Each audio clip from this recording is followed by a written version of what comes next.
ధనుసు రాశి వారికి ఈ వారం చాలా వరకు అనుకూలంగా ఉంది. వృత్తి ఉద్యోగాల పరంగా పేరు ప్రఖ్యాతలు లభిస్తాయి. అయితే కష్టం ఎక్కువగా ఉంటుంది. మన కష్టం దగ్గర ప్రతిఫలం కూడా ఉంటుంది. మీరు ఎక్కువ బాధ్యతలు స్వీకరించాల్సిన పరిస్థితి ఏర్పడుతుంది. మన కాదు కదా, మన పని కాదు కదా అని అనుకుంటారు. కానీ అందరూ మీపైనే మీరు బాగా చేస్తారని లేదా మీ పని ఒత్తిడి పెంచాలనే ఆలోచనతోటి పని ఎక్కువ ఇవ్వడం జరుగుతుంది. తద్వారా మెంటల్ స్ట్రెస్ అనేది ఎక్కువగా ఉంటుంది. ఎటు చేయాలి, ఏం చేయాలా, అది చేయాలి, ఇది చేయాలని ఒక ఆలోచనతో ఎక్కువగా ఉంటారు. కొంతకాలం లీవ్ తీసుకుని 4 రోజులు సెలవు తీసుకుందామా అనే ఆలోచన కూడా ఎక్కువగా ఉంటుంది. రాశ్యాధిపతి చతురాధిపతి అయిన గురువు సప్తమంలో బలంగా ఉన్నారు. కొంతవరకు వ్యయాధిపతి పంచమాధిపతి అయిన కుజుడు చతుర్థంలో ఉన్నారు.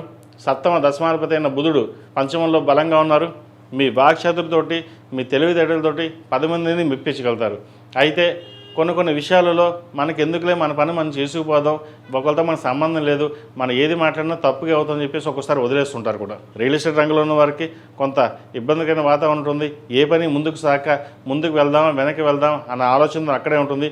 ఎవరైనా గృహ నిర్మాణ పనులు ప్రారంభించినట్లయితే అది కూడా మధ్యలోనే ఇబ్బంది పడే విధంగా గ్రహాలు గోచరిస్తోంది. కాబట్టి ఇటువంటి సమయంలో వీరికి అర్ధాష్టమి నడుస్తుంది. కాబట్టి ఆచితూచి అడుగులు వేయాలి. ఏదైనా సరే మీ తీసుకున్న నిర్ణయం ఏదైతే ఉందో మీకు మీరుగానే తీసుకోవాలి. 10 మంది సలహాలు చెప్తారు, కానీ మీకు తీసుకున్న నిర్ణయం వల్ల లాభపడతారు. జీవిత భాగస్వామి సలహాలు సూచనల మేరకు ముందుకు వెళ్ళడం చెప్పదగింది. సహోదరి మధ్య సఖ్యత ఏర్పడుతుంది. దైవ దర్శనాలు ఎక్కువగా చేసుకుంటారు. దైవర చింతన ఎక్కువగా ఉంటుంది. దశమ భాగ్యంలో కేతు ఉన్నారు. దశమాధిపతి సప్తమాధిపతి బుధుడు పంచమంలో ఉన్నారు రవితో కలిసి. అదేవిధంగా షష్టమంలో శుక్రుడు ఉన్నారు. ఆరోగ్య రీత్యా ఇండైజెషన్, అసిడిటీ, స్టమక్ సంబంధించిన ఇష్యూస్ ఉండే అవకాశం గోచరిస్తుంది. అదేవిధంగా మోకాలు నొప్పులు, అరికాల నొప్పులు ఎక్కువగా ఉండే అవకాశం కూడా లేకపోలేదు. చిన్న సర్జరీస్ మైనర్ ఉండే అవకాశం కూడా గోచరిస్తుంది. వాటి విషయంలో జాగ్రత్త వహించండి. విద్యార్థులు కాలం చక్కగా ఉంది. అదేవిధంగా మంచి భవిష్యత్తు కోసం చేసే ప్రణాళికలు ఏవైతే ఉన్నాయో అవి సఫలీకృతం అవుతుంది. విదేశాలకు సంబంధించిన విషయవహారాలు ప్రస్తుతం అనుకూలంగా లేదు. ప్రయత్నాలు ప్రారంభించండి. సంవత్సరం చివరి నాటికి వెళ్ళే అవకాశాలు పుష్కలంగా గ్రహతులు గోచరిస్తోంది. అదేవిధంగా రాష్ట్రాలు జన్మించిన స్త్రీలకు వృత్తి ఉద్యోగాల పరంగా వ్యాపార పరంగా సానుకూలంగా ఉండి వచ్చిన అవకాశాలని జాగ్రత్తగా ఉపయోగించుకుని ముందుకు వెళ్ళగలుగుతారు. 10 మందిలో మనకంటూ ఉందాగా ఉండాలి. పేరు ప్రఖ్యాతలు ఇచ్చుకోవాలి. కానీ పేరు ప్రఖ్యాతలు లేకపోయినా సరే మాట పడకూడదు. ఒకరి చేత మాట పడకుండా మనం వెళ్ళాలి, ముందుకు వెళ్ళాలనే ఆలోచన ఎక్కువగా ఉంటుంది. అదేవిధంగా జీవిత భాగస్వామితోటి విభేదాలు వచ్చే అవకాశం గోచరిస్తుంది. ప్రతి చిన్న విషయానికి మన తొందరపడి నిర్ణయాలు తీసుకోవడం వల్ల నష్టపోయే అవకాశం కూడా లేకపోలేదు.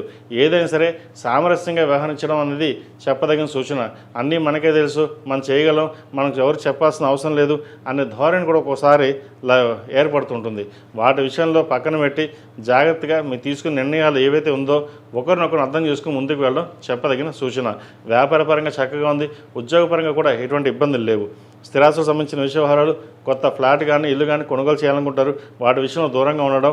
అదేవిధంగా భూ సంబంధించిన విషయవహారాల్లో ప్రస్తుతానికి దూరంగా ఉండడం చెప్పదగినది.